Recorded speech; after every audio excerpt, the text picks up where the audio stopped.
Alright, we're good. Let's go. Where are we going to? Yep, head out here.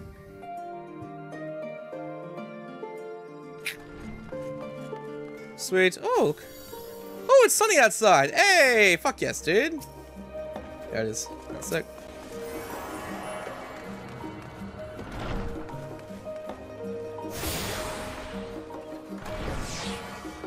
Hell yeah.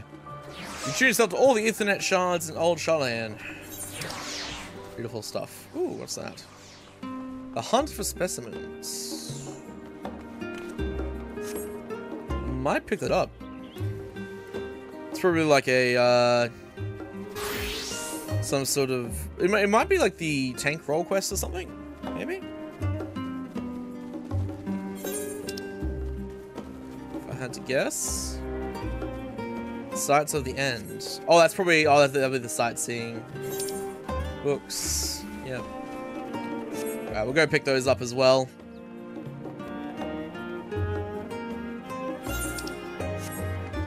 As we make our way around.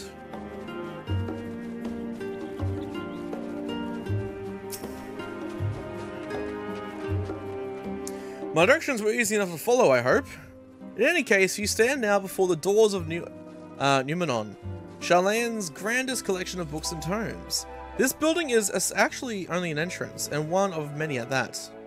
For the archives of Numenon extend deep beneath the surface like the roots of a tree. The vast halls of the great Grubal library pale in comparison to Numenon's endless maze of subterranean chambers.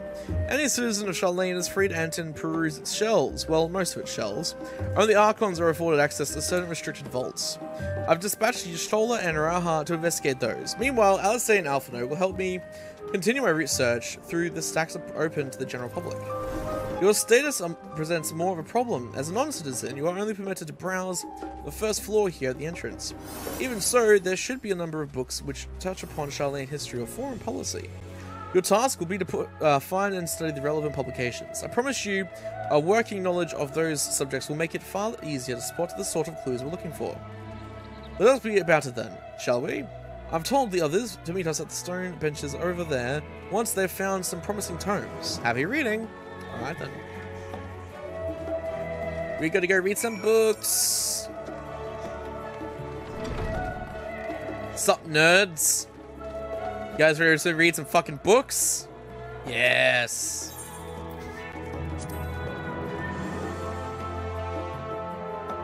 Long, long ago, on an island in the northern sea, there lived a Rogadan man by the name of Nyon-Kreph. Nyon-Kreph was a student of astrology. He divined that a flood of terrifying proportions would soon sweep over the lands of Eorzea. So it was that he built a gigantic ship, assembled a crew, and set sail for that imperiled realm. The flood arrived as foretold, and to their horror, the strangely churning waters drove the people towards the ocean. It was there, however, that Nyon-Krep's crew hauled them aboard his ark, but the danger had not passed. A towering wave approached, threatening to smash the vessel to pieces. With only a moment to spare, Nyon-Kreph wove a mighty spell of teleportation and shifted the entire ship to safety atop Abalethia's spine. Refugees from the surrounding regions huddled there alongside them. But it was not long before disputes over the dwindling supply of food led to violence and bloodshed. Saddened by the sight, Nyon-Kreph gathered to him his crew and his grateful passengers and abandoned the ark to those reddened peaks. They journeyed to the coast, where they built a new ship intent upon returning to the northern seas. They landed on the beach of an island and settled upon that very spot. That settlement prospered and grew, and in time it became the city of Charlan we live in to this day. Oh, that's cool. Roads of Old, the colony. Many years ago, on the banks of the Thaliak in the Dravanian hinterlands, a Charlan colony once thrived. This settlement was originally established as a mere outpost to study the ethereal sea in the year 1311 of the 6th Astral Era. Scholars dispatched to Eorzea found the facilities wanting, and their demands encouraged a gradual expansion in structures and services. As rumors spread of a growing community of academics, the area was further inundated with Eorzean students hoping to share in the renowned wisdom of the Charlans. 50 years later, the Forum passed a motion to recognize what had become a flourishing town as an official Charlan colony. Eorzean residents took to calling the colony itself Sharlayan, which led to no small amount of confusion when discussions turned to the subject of the motherland. In response, some Sharlayan inhabitants, if pressed for a name, would simply refer to it as the Emporium. Following the Great Exodus, however, goblins and treasure hunters claimed for themselves a corner of the abandoned colony and gave it yet another name, Edelshear. The following chapters go on to introduce the most prominent features of Edelshear. This book does not appear to contain additional information on the forum or cover the history of the Sharlayan motherland in greater detail. Okay.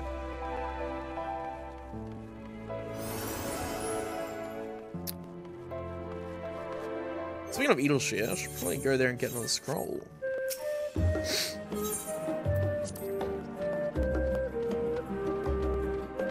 In the years which followed the founding of Sharlayan, civic policy and other matters of import were decided at the Ecclesia, a public forum at which every citizen was eligible to speak.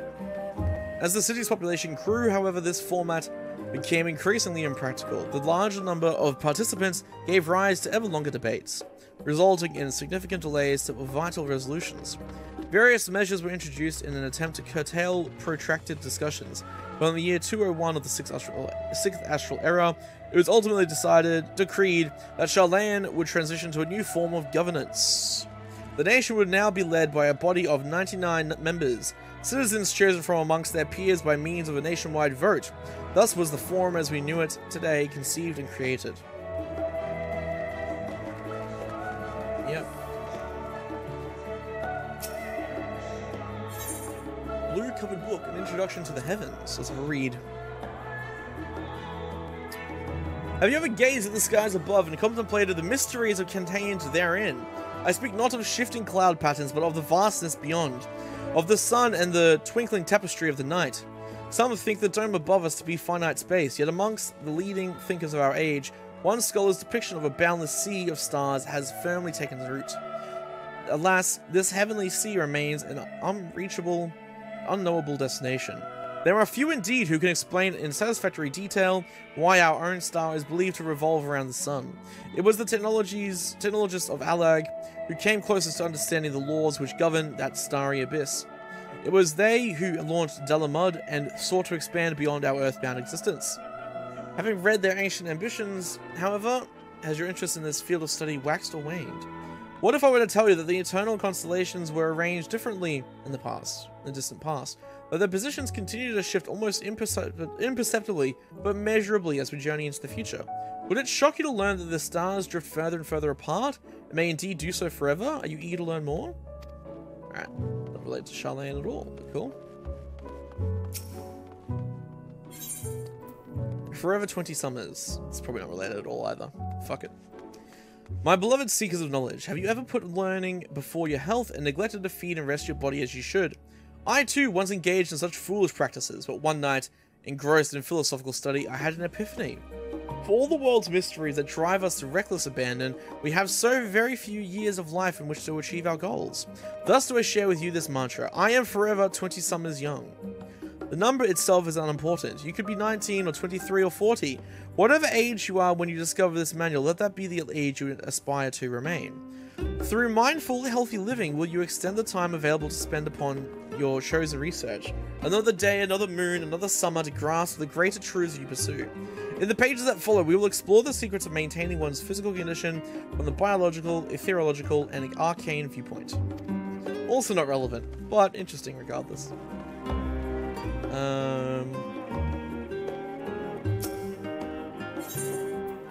Stewards of Wisdom. During the chaos of the 6th Umbral Calamity, Archon Nionkrep, founder of Sharlayan, bore witness to the madness and savagery of men brought to the brink of despair. Upon raising a settlement on an island in the northern empty, he instructed his people thus: renounce the ways of war and pursue enlightenment through knowledge and reason. The Sharlayans took to heart the words of their savior, and henceforth served as stewards of wisdom. Upon a foundation of accumulated learning, they built a homeland unlike any other, a nation born from strength of mind rather than the strength of arms. With knowledge of economics came shrewd trading. With knowledge of agriculture came bountiful crops. Engineering brought wells and sewers, ending squabbles over water. Wealth of expertise could be bartered for wealth and coin, and the more their wisdom spread throughout the world, the more mankind as a whole would thrive. And so it was that no matter the trials and tribulations of the age, the citizens of Sharlayan would live by their founders' teachings. For the sake of a better tomorrow and for the sake of a better, brighter star, they would eschew the tools of war and with knowledge deliver the world. Nice. Awesome. Is there another book over here? Oh, that was the last one. Alright.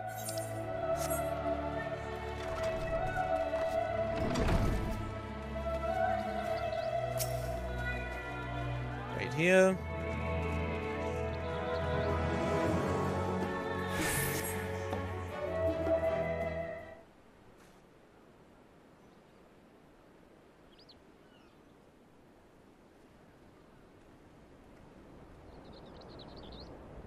Sorry, were you waiting long?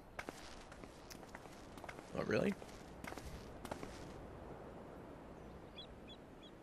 I wanted to make sure I'd borrowed at least a few promising volumes. Alphino and Kral should also be along shortly. I was late in similar fashion. As far as I could see, no titles in the Archon stacks mention the final days specifically, so we have no choice but to start with the tangentially relevant tomes, if they are even that. At present, the plan is to skim through as quickly as we dare and share our discoveries as we make them. It would have been nice to invite everyone to the estate, plenty of comfortable places to read, and a ready supply of hot tea. Oh, I was always quite fond of reading outside. But it's not about the little pleasures, is it? You miss your home. It's been difficult. After our arrival, we managed to speak with one of the family servants and ask how things were. It seems our dear father has instructed the staff that even if Alphino and I were to return to Sharlayan, we were not to be allowed to cross the threshold. A harsh measure indeed. I hope that our efforts to understand his position and that of the Forum will perhaps lead to a reconciliation. We'll mend this rift one day, I'm certain of it. And what of you, Graha? Have you been to visit your family, or do they not live here in the city? Ah, well, my situation is also somewhat complicated. I was raised in Sharlayan, yes, but I was born rather further away. In the southern reaches of Ilzabad, in fact, for generations my people have dwelt in Corvos, a coastal region opposite the island of Thavdanar. The Alligans founded a city in that fertile land, and my ship brought in the subjugated tribes of the Mikote to serve as labourers. Of course, the massive earthquakes of the Fourth Umbral Calamity brought an end to the Empire's reign, and when the Fifth Calamity froze the seas solid, many of the tribes still living in Corvos braved the journey back to Eorzea. My ancestors, however, chose to remain that they might prevent the remnants of Alligan technology from being misused. Isn't Corvos under Garlean rule? For the past 50 years, yes. Some semblance... Oh, hey, kitty. Baby. Some semblance of local culture remains, as is the case for most imperial provinces, but the Garlemald renamed the region Locus Amonis. Locus Among Us? When I was a boy, a nearby town came under the jurisdiction of an illustrious imperial family. The nobles of House Darnus.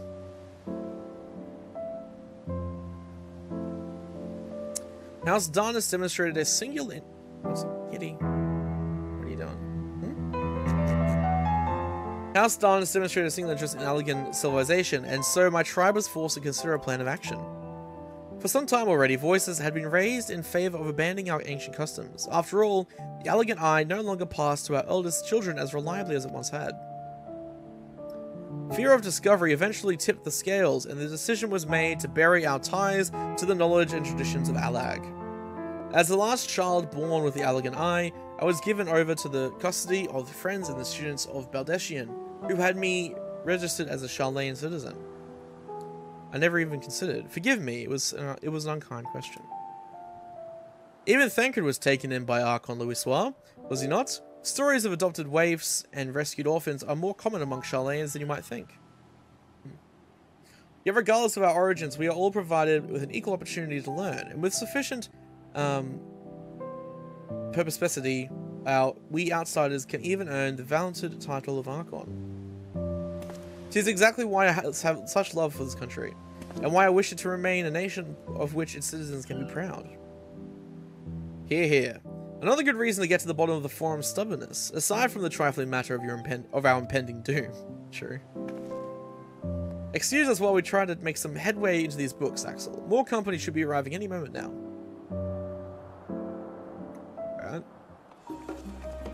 Alright. Wait again.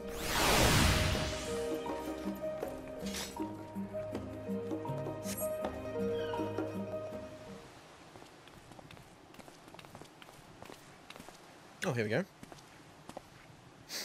We've returned with our selections. Although I must say, the pickings were quite slim indeed. Mistress Corral has already flicked through every history book devoted to disasters, and more than a few which barely made mention of them. As such, we will be looking into research papers on the umbral calamities, as well as articles written by prominent forum members. Perhaps their knowledge of the final days comes from an unexpected source. Speaking of which, might I ask you a few questions related to the final days? I'm the only one here who didn't witness the events of Amaro firsthand, and I fear I may be overlooking critical details. Alright, sure. My thanks. Now, where to begin? First things first, what kind of phenomena did the ancients encounter as the final days drew nigh?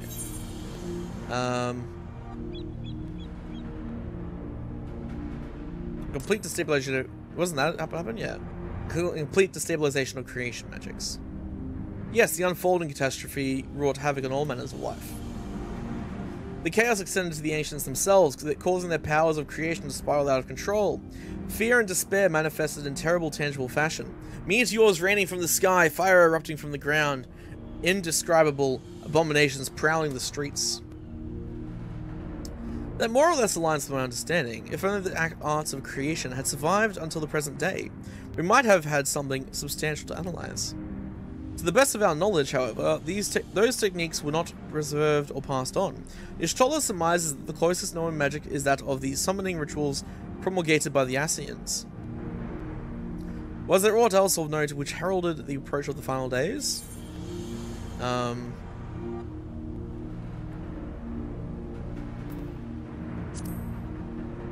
They say it began with a keening sound from the land itself.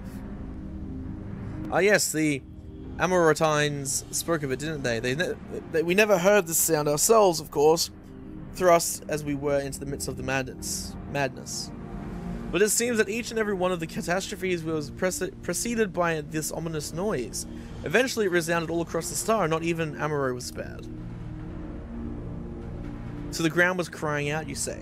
To be considered the harbinger of doom, it must have been quite distinctive, and probably quite loud.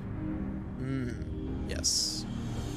I'll have to speak with one of the Nimenon's Mammoths, and ask after my books, any books which make mention of such a sound.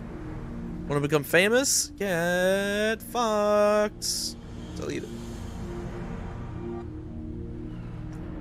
Last but not least, would you describe how the ancients sought to quell this unprecedented calamity? What definitive action did they take?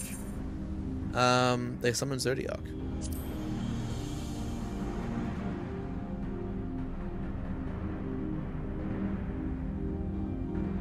Yes, with Elidibus serving as his heart. So many gave themselves in sacrifice to bring him into being. We do not know exactly how Zodiac brought salvation to the star, only that by his godlike will were the laws of nature set all right. Then, once the balance was redressed, the ancients offered up a further sacrifice to heal the ravages of the final days. Lives sprouted anew, and it was these fledgling souls they intended to render onto Zodiac. A trade that would have allowed them to resurrect the shades of loved ones absorbed by the primal. Or might have, had Venat and her fellows not manifested their opposition in the form of Heidelin. Thank you, both of you, for the detailed review. I feel much more confident now in my understanding of events. With all that freshly in mind, it does make me wonder what the Telephoroi truly mean when they speak of bringing back the final days.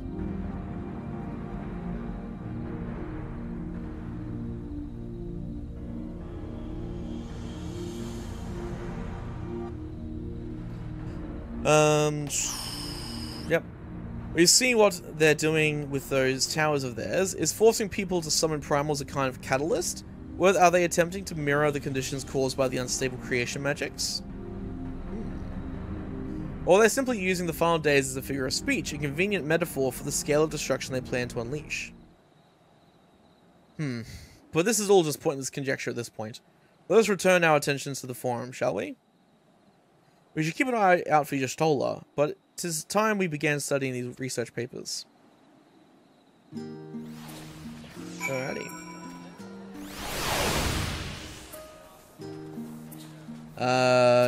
Oh, for fuck's sake. We're waiting here again? I'm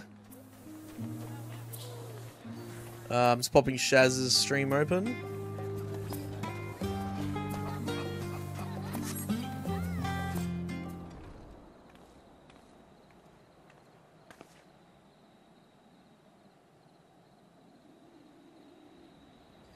I'm the last, am I? Well, my extended search for the Archon stacks produced one of two possibly useful books.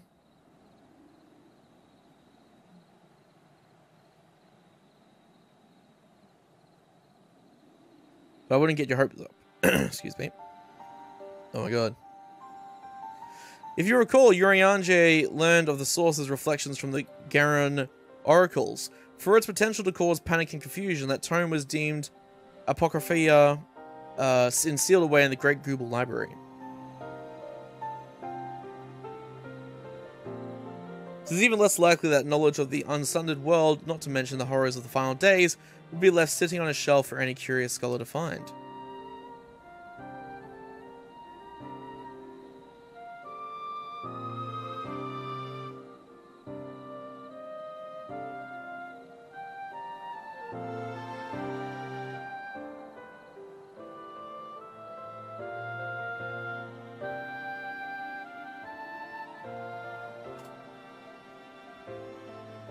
Alright.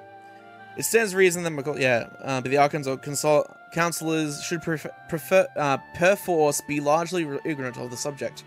Yet when you confronted Master Forchenault with knowledge of the Telephoroi and their machinations, he scoffed at the suggestion that they posed a threat. He seemed adamant that the Forum would know if the final days are truly upon us. Which only supports the conclusion that whatever privileged wisdom is guiding the Forum's behavior is being kept secret from the rest of the nation.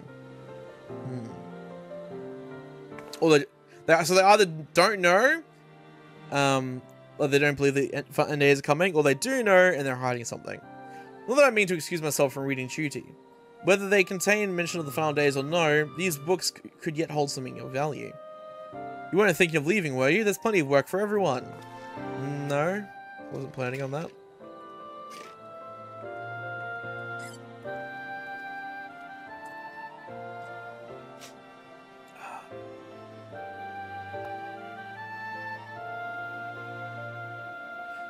You labor for what feels like an age as Y'shtola's research assistant.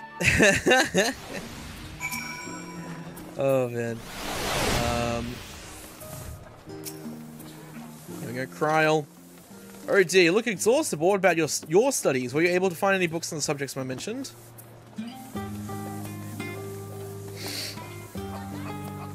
The day was well spent. Should you wish to read them again, I Mammoth at the reference desk will point you in the right direction.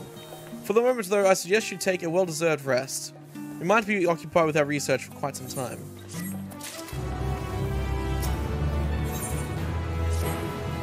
Hey, kitty. Ready for a tea break, Axel? I know I am. Honestly, my neck and shoulders are going to calcify if I don't stretch my legs and walk around for a bit. You know the last stand down in the harbour, don't you? Come and meet me near the outside tables and I'll treat you to their coffee. It's quite good. Ooh. Coffee date with Alice, eh? Nice. Let's fucking go. I'll pick up these.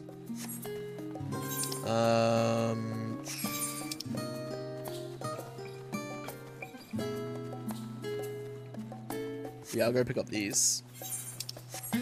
And then we'll do the MSQ stuff.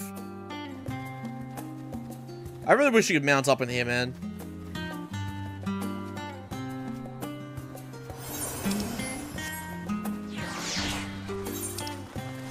Or even if you just had like the ability to move a bit faster in here. That'd be nice.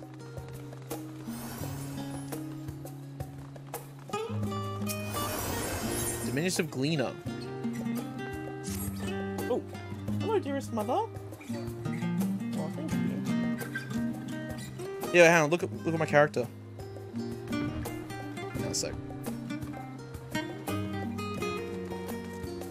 There, that's my character.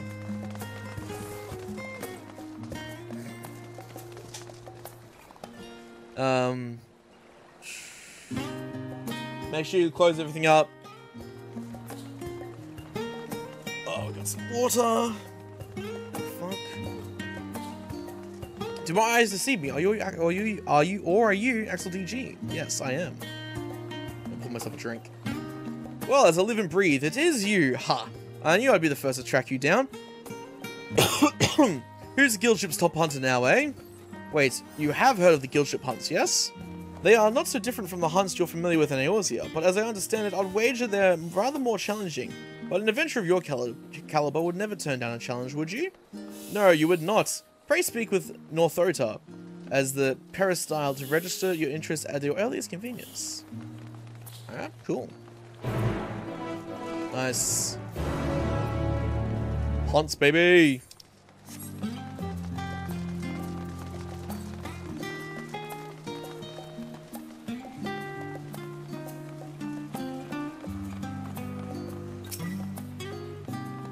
There we go. Ah, I'm Northota. Have you come to place a bounty on an unruly beast? No, I'm here to collect said bounties. By the scholar, you're Axel? I was half convinced I'd set the others an impossible task, asking them to find you. The Gleaner's guild ship has begun posting hunt bills, you see, in the hopes that capable individuals will take up arms to lighten our ever-increasing load. Unfortunately, capable individuals remain the sticking point. Few hailing from our fair polis are willing to take up arms, let alone able to stand against the more fearsome specimens. You, however, have the experience and the grit that we need. When I heard that you had arrived on our shores, it was music to my ears. I bet it was. You needn't work for free, of course. We've done our research, and the rewards we offer are as fine as any you'll find abroad. The currency we employ is a relic of times when Gleaner was a great deal less figurative, so you may find it somewhat eccentric, but it's as good as Gil here. Speaking of eccentric, it should be noted that the majority of our clients are scholars. You probably won't have heard of half the creatures they send you after, but I find it's best not to worry about that over much. Slay beasts, collect samples, try not to think about the long-term effects of touching said samples, and get paid. Simple, no? That being said, I wouldn't dream of throwing you in the deep end just yet. Let's have you start off with some junior marks so you can get your feet wet. Awesome.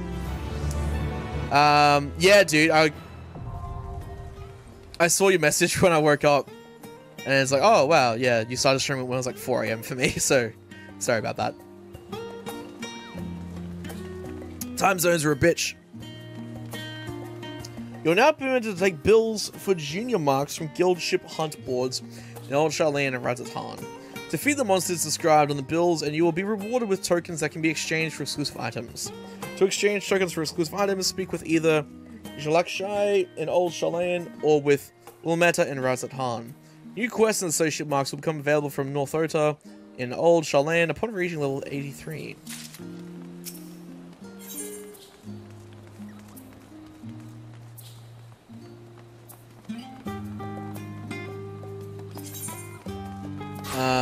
Caribou.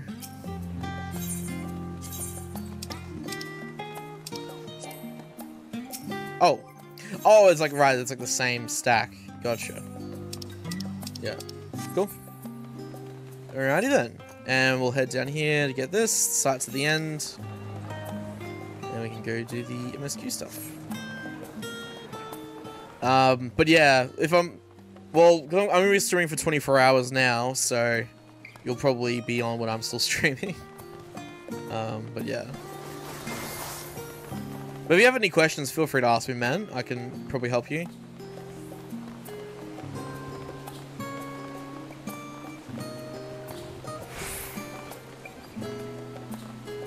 Okay, here we go. So this I believe this will be the sightseeing log for Endwalker. Beg pardon, good sir. I could scarce help but notice that sightseeing log on your person. You wouldn't happen to be the adventurer my niece wrote about, would you? I believe I would be. Aha, so it is you! I'm pleased to make your acquaintance. I'm Babith Ironheart, Millith's aunt and seasoned explorer. Be a dear and hand me that log of yours. Millith told me all about how she helped you embark on exploration of your own. So it's only right that I share with you some wisdom of my own. Alright, cool. Let me see here. Oh, I can't forget to mention that. And done. Okay. You should be all set, dear. I've jotted down everything I've heard about the most remarkable vistas the realm has to offer. Of course, a few notes I've shared are naught more than rumours, some describing locales so fantastical that I can barely believe they exist. But as I always say, the true joy of exploration lies not in the destination, but in the journey. So go forth, dear, and see what sort of journey these hints take you on. That sightseeing log of yours won't fill itself, you know. Alright, sick. Endwalker entries have been added to your sightseeing log. Yeah, cool. Alright, awesome. Good stuff. I'm gonna quickly go to Edelshire and pick up my diary thing, and then I'll come back here.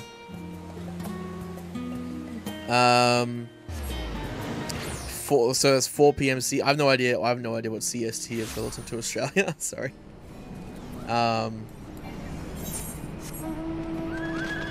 But yeah, I'm gonna be streaming for 24 hours, so I don't know if I'll be on.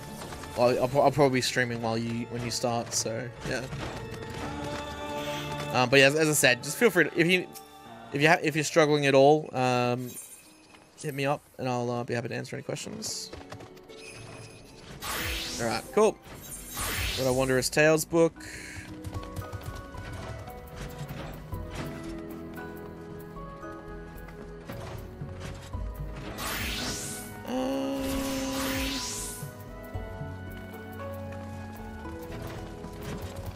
Interesting. Okay. Let's go. Wait, no. Back to Old Charlene. Oh, it's not even that expensive to teleport there. Nice. Central European time, Copenhagen. Okay.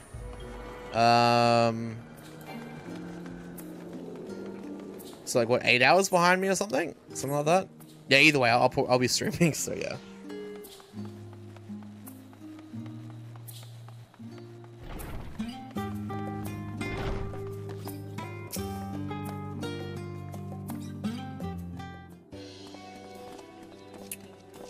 Alright. Kite. Well now, this is rather a lot of stern faces. Are my library books overdue again? Yeah, we're here to shake down for library books. Not to my knowledge, we're associates of Kryl, the students of Baldeshian. We seek passage to Thavnir, and understand that you can assist us. Ah, the test subjects. Welcome, welcome. Test subjects? Yeah, what? Oh, you hadn't heard? Well then, allow me to explain. So in order to travel to an aetheryte, you ordinarily need to be attuned to it beforehand. Otherwise, you can't use it as a beacon to seek out while you're a mess of ether hurtling through the life stream. An inconvenient but incontrovertible limitation of aetheryte teleportation. But what if I were to tell you that there's a way to travel to an aetheryte without being attuned to it? A way to teleport instantly to places you've never been. For long years, we've labored to make such travel possible that people might move about more freely. And we've finally done it. We've created a new kind of aetheryte that doesn't require attunement. Truly, that changes everything. Well, my language may have been a little bit misleading. The user need not attune to these aetherites, but the aetherites themselves must have been pre-attuned to each other, thereby facilitating travel between the 2 points. You failed hard yesterday, bro. Really? Well, yeah, if you want any tips, hit me up, because I know a fair bit about GTA 3. Kitty? Hey, what's up, baby? But it just so happens that of our first test pair of aetherites, one has been installed here in Charlene, and the other over in... You're right? Yilamad, a port town in Thavnir. As you may know, our nation has long maintained strong ties with Razat Han, And indeed, we owe much of this breakthrough to the contributions of their alchemists. So to sum it up, we're to test these aetherites. How fortuitous for you. I should mention that an accident has impaired my ability to channel ether. Will this be a problem? Not at all. As a matter of fact, you might say these aetherites were made for people like your good self. The magics imbued within will whisk you away without any effort on your part. A veritable dream come true, and far be it from me to worry about such things. But do we have permission to make use of your shiny new invention? The only permission required is yours, so assuming you're willing, we're all set. It may come as a surprise, but we actually struggle to find test subjects. Most people seem to have an unreasonable fear of their souls gradually disintegrating as they drift helplessly in the live stream, in the statistically unlikely event that something may go awry. But it's plain that you aren't most people. Maestro Mrs. Corral truly knows how to pick them. Jesus Christ.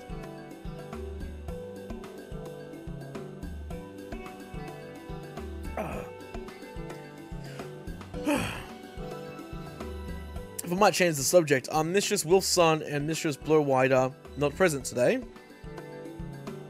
Oh, you didn't hear? They've recently resigned their posts. Their expertise was needed elsewhere. A large-scale project held by the forum itself, as I understand, but I'm not privy to the details. I see. Sus, maybe? Adjust my camera a little bit. Is that... how's that? That's okay. Maybe... smidge. There we go, that's good. Any other questions? No? Then let's get going before you change your minds. Please see to your preparations and head outside to the Aetherite Plaza. I'll be along shortly. Alright, time to do some experiments.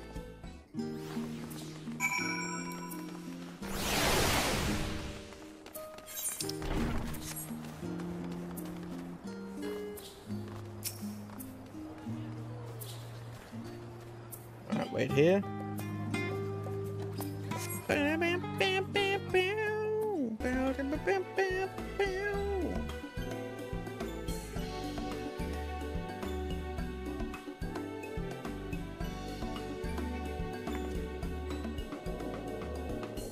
Right, we're all set.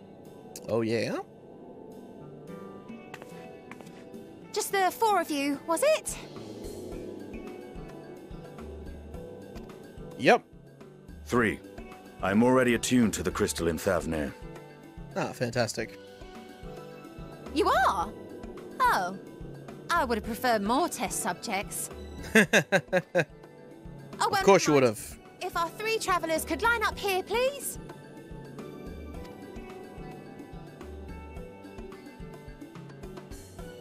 That'll be us 3.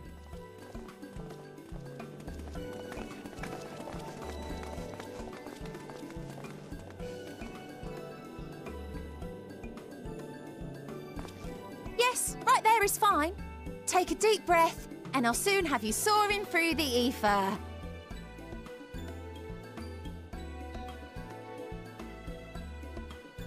Yep, let's go.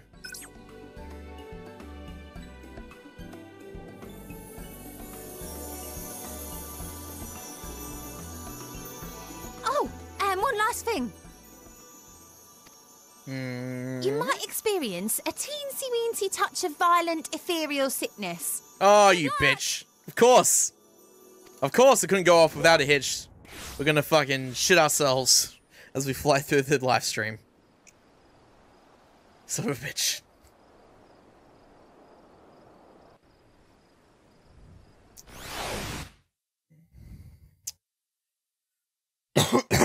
Excuse me.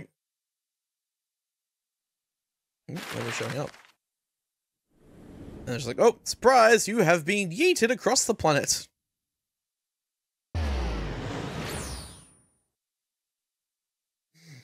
Oh my god, Razatan. Sucks I can't make this map like really high res. Or something, you know what I mean? Thavnir, home to city-state Rads at Han.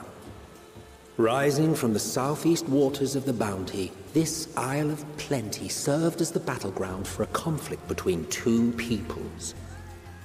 Their cultures bled into one another until a unique amalgamation was distilled from the chaos, in a process not unlike their precious alchemy. Once solidified as a single nation, an adamant stance of neutrality would hold invaders at bay.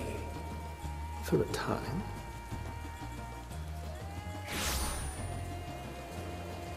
Oh man, we're actually at Resident Hard. This vibrant fuck creeps a nice fog of malice. What choice do you have?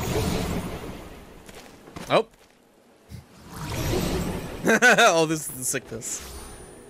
Are you down with the sickness? Let's see. What chance? Is the Sinian totally fine? Oh, you know, he got normal. It was Urianger, he got yeeted. The Sinian did the old-fashioned way. Against such an insidious foe.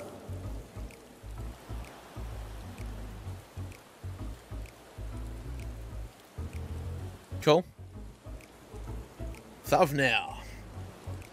Oh wait, this is not Radzatan.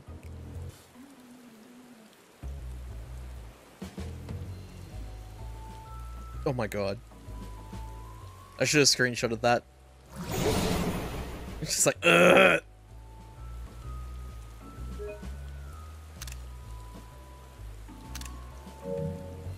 There we go. I've seen fairer faces after a bout of bad shellfish.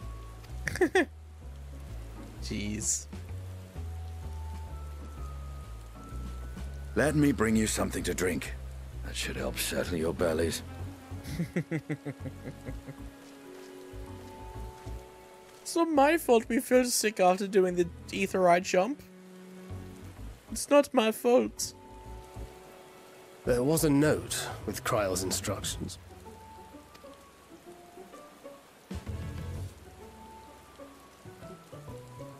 Don't let a Stinian roam the markets alone. He's alarmingly bad with coin. Jeez. Oh great, he's gonna spend all my money.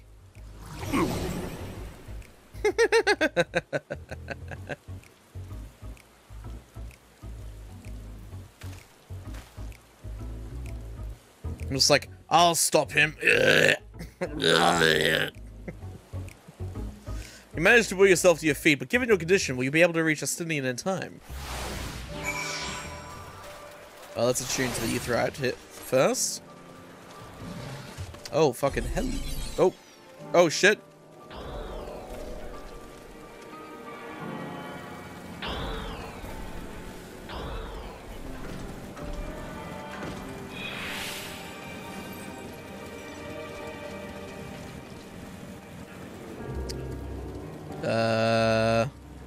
What the fuck?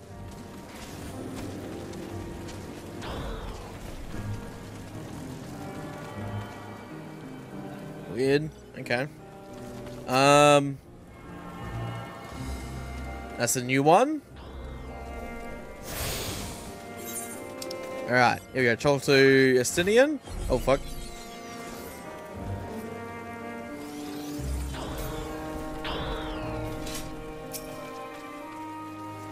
You there, I need 3 drinks, something that helps with ether sickness. By the what the fuck? By the Manusaya. Manusya. Manusya? Is that how you pronounce it? Manusya. A traveler. Greetings. Greetings and welcome. You are wise, good sir, to come to me. My special Umbra Lassi, made with only the finest and freshest ingredients, is famed for calming unruly bellies. By way of a warm welcome to Thavnir, I am pleased to offer it to you for the low price of 19,800 gil. For not one, but two, not two, but 3 bottles. A bargain amongst bargains. No, that's fucking terrible. No. Price is high road robbery, and you want to say it as much as Estinian, but you realize any words of you warning, you cry out would be accompanied by your last meal. You must stand before Estinian, and using gestures deny that the deal is fair. Okay. Emotes. Deny. No. No. I thought you could barely stand. What do you need to tell me that's so urgent? Wait, I shouldn't buy the lassie. This merchant is swindling me? What? Sincerest apologies, sir, but I appear to have my price is confused. Of course, it's actually 1,890 gil for the 3 bottles of lassie.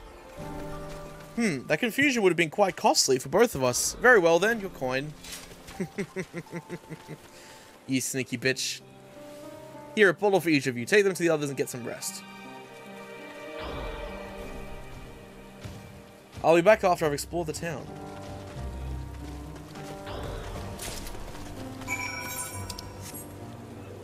Oh, god damn it. Can't just like drink some now? Stop. Nice.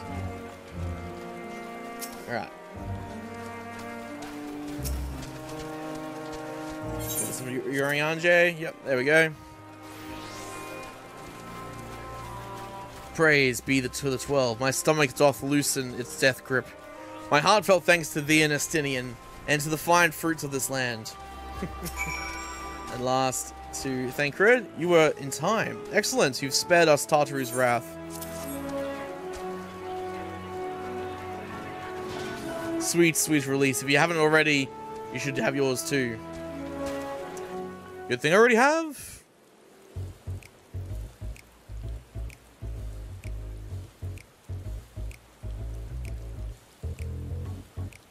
Right, I'm ready to get on with it. That lassie truly works wonders. Back on your feet, I see. Thy hair. Aye, I've bound it. 'Tis the most I could do against this heat, short of shedding my armor. Let's get a screenshot of that. That's pretty funny. May I ask where you got the cord for it? A local vendor. The man said it's Favnarian weave, tough and not easily unraveled. How much did it cost? 9,400 gil. Oh my god. Bruh. It better be high quality, dude. It's something fancy, but I've always valued function over form. Oh my god. That's incredible. I dare say not even Alphino could hold a candle to you. Oh, jeez. It's not uncommon for merchants to set the prices high, but doesn't it seem excessive here? I expected the Azure Dragoon to put up more of a fight. On that subject, I shall refrain from making comment, yet I cannot help but observe that the merchants seem overzealous in their pursuit of profit.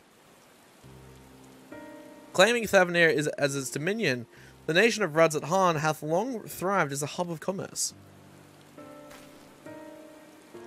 In the beginning, there was the Arca Sodora, a Matunga tribe indigenous to this island. Oh, they're elephant people. Oh, that's cool. Over time, they came to be joined by other races, and through their intermingling, a culture rich and distinct had emerged. From alchemy to textiles, the products of Hainish culture have become to be celebrated and coveted the world over, a development only aided by the nation's prime location as a waypoint betwixt east and west. All of this hath combined to make trading power of Reddit's yet such a status cannot be taken for granted. Nay, it must needs be maintained through judicious governance and stringent regulation. Neither of which I see any evidence. Given that merchants at a gateway town are free to fleece hapless travelers and tarnish the reputation of the nation at large. Just so. The opportunistic pricing is rampant both doth suggest that oversight is much weakened, or mayhap that the people have fallen upon hard times. Whatever the truth may be, 'twould be prudent to ascertain the current state of affairs. Prudent and practical, aye. We've naught to lose but learning more. So, here we seek out Kryle's acquaintance. Shall we see that what information we can gather here in Yidel-Hamad? Sounds like a plan. Sounds like a fantastic plan. Excellent. We didn't exactly get off to a flying start, but we'll make up for it. Alrighty.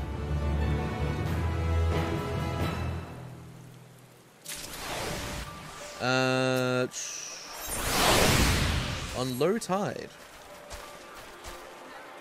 Right, let us split up and make inquiries in town. Axel, the pier is yours. Once we have learned what we can, we regroup by the Aetheryte. Off-putting though the mere sight of it might be. Fair.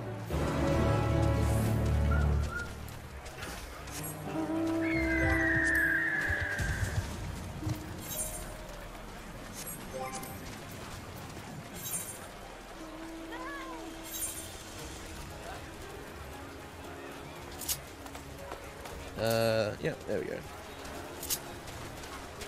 Cool. Just wanted to reset that back to normal. Oh, gemstone trader. There we go. Welcome, traveler. That's right. We're open for business again. Can't sit wallowing when there's sales to be made. Am I right? So, got any bi-colored gemstones you're willing to part with? Oh. Wait, what the fuck? What? They're available here as well? What the fuck? Alright. Cool. I thought it would be like a different currency here, but I guess not.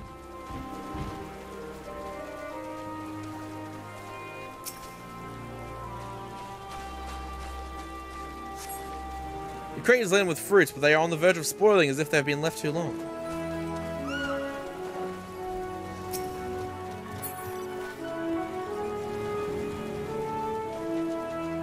See what's here.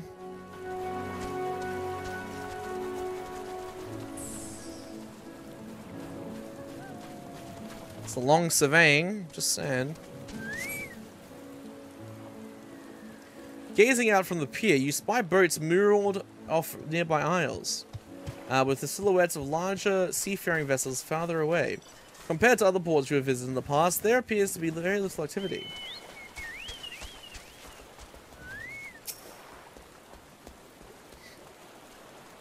Gina Leal. What am I doing? Oh, recording my sales. Still do it daily out of habit. Though I don't know why I bother. Hardly sell anything these days. Business has never been this terrible, but I suppose things could be even worse. I could have a consortium to keep afloat, like Kalzal. I don't envy his position. Better to be alone with my little operation, I've come to realize. You're a traveler by the looks of you. If you have a moment, perhaps you could pay Kalzal a visit. He'd be glad for tidings from abroad. Like as not, you'll find him at the Salt Winds sales, the Harbour Guild building across the water from here. Okay. Is there...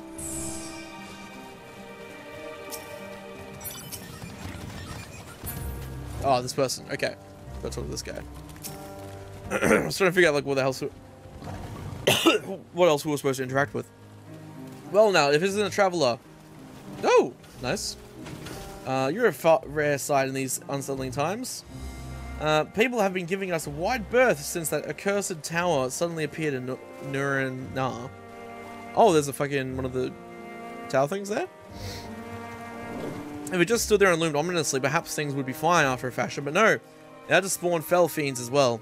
We still have our lives thanks to the radiant host, but business is as good as dead. What will become of us? Only the gods know. Shit. That sucks, man.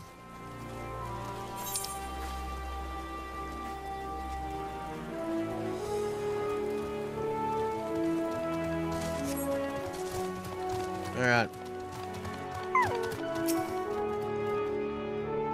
Have a chat to old mate here.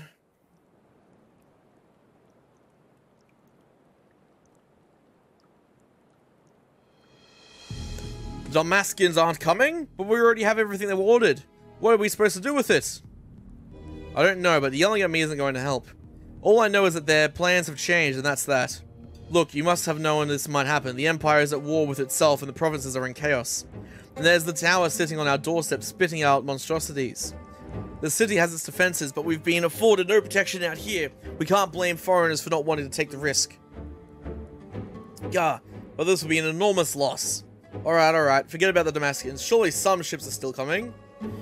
We have fresh produce, handicrafts, medicines, all the perennial Hainish favorites. Our consortium works closely with merchants and artisans to supply only the finest wares. Quality is guaranteed. I know all these things, Kalzal. I know. I do. which is why I regret to say I have nothing for you. All voyages have been cancelled or indefinitely postponed. Shit. And you are? I am Axel. Haha. Wait, you're a foreigner, are you not? A merchant? Please tell me you're a merchant. I see. That's a shame. I'm sorry, but we're discussing important matters. If you need something, please talk to one of the others. Excuse me. What is this? Ooh. Elephant dude. My name is Matsaya, and I'm here to see Kalzal. That's him right here. Oh, it seems he's busy. I'll come back later then.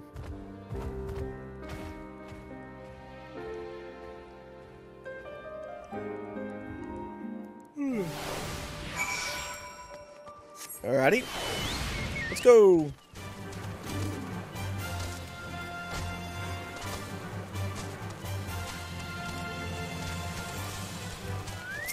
There we go.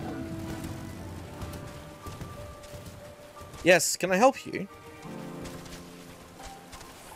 Ah, I remember seeing you back in the guild. You wanted to speak with the Kalzal too, did you?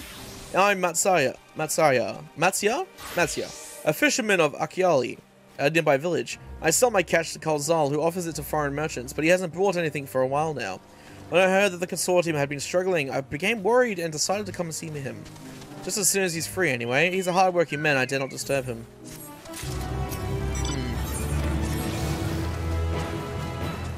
If I may ask, what is it that you do? I am an adventurer. I am a cool dude. An adventurer, you say, and you travel the world helping people? Then that must mean you're great at dealing with strangers. Please, won't you teach me to be like you? You see, I brought some fresh fish with me. The portion I couldn't preserve, I want to sell them. The problem is, I'm terrible with people. I've only dealt with Kalzal, and I can't talk to customers without getting my trunk in a twist. So please, as silly as it might sound, will you not peddle the fish in my stead and show me how it's done? If you're willing, please let me know and we can begin at once. The events to follow cannot be skipped. You may wish to cancel any pending duty finder registrations. Alright. We'll do it then. Show me how to deal with customers. I'm in your debt. Right, please try peddling my fish to, shall we say, 3 people here in Idlamamad. I will observe you and learn. Alright, cool. Oh, that's so cool. We got Elephant Boy following us. Yeah! Hell yeah, dude. Let's get a screenshot of our dude.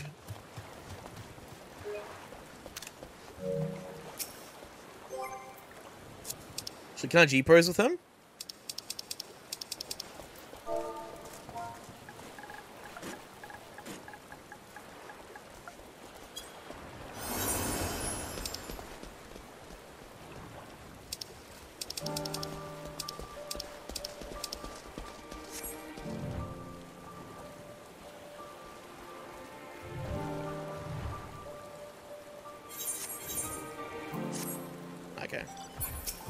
So I actually can. That's cool. I just gotta fuck around with it a bit more.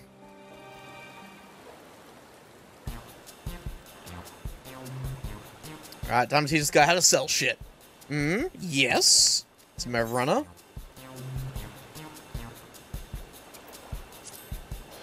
Greetings, friend. How fare you of late? Greetings to you too. I suppose well enough, given the circumstance. Things will settle down somewhat, but it was utter chaos when that tower first appeared. Everyone grabbing whatever they could, trampling over each other to get to the city. Many remained there for now, but I could not stay away. Had to come back, continue with my life, such as it is. Whether or not it was the right choice, only time will tell. There's no place like home, and don't do anything dangerous, eh? Oh, trust me, I don't. I make sure to keep well clear of the tower, and when more monsters emerge from it, I'll heed the Radiant Host's instructions. Hope they deal with it soon so we can get back to our normal lives, to the days when you could earn as much as you gave and tuck into a meal satisfied with that you did good work. Speaking of meals, why don't I have some fresh fish today? Fresh fish, you say? Oh, you're a fishmonger. Huh. When you bait me like that, how can I not bite? Very well, give me some of your fish. Legends. Thank you for your custom. The catch of the day is Shallow's cod, delectable stewed in coconut milk or baked with a sprinkle of salt. You succeed in making a sale. Hell yeah, dude. You taught our boy how to sell fish. Let's go, dude. Back here. Matsaya, Matsaya.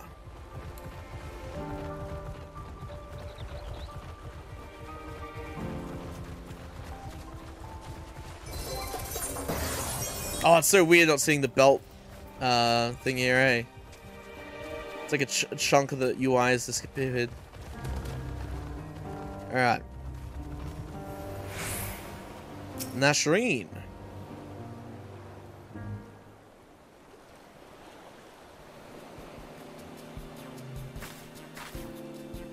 A hawker, are you? Do you sell fruit by chance? If so, I want to buy some umra. Let's say a dozen. Then they don't need to be export quality. Umra Shamra. My fresh fish is the only thing you need. What do you need so many umra for? Why, for eating, of course. It may seem like a lot, but of late, I go through that much in no time at all. I'm a stock taker by trade, but with no vessels coming these days, the wares are beginning to pile up. By the same token, nothing is coming in from overseas. But not a day goes by that someone doesn't come asking when the next shipment is arriving for this and that and this and that. All of it wears me down. I find myself feeling constantly hungry. I know how you feel. Thank you. A pity that you don't sell fruit, but I enjoyed our little chat. It took my mind off troubles for a moment. Ah, fuck. No. Never mind. If nothing else, you left her with a positive impression. Let's move on to the north side of town, shall we? Maybe I need to be a bit more forward with her. Maybe? Possibly? Alright, let's head up this way.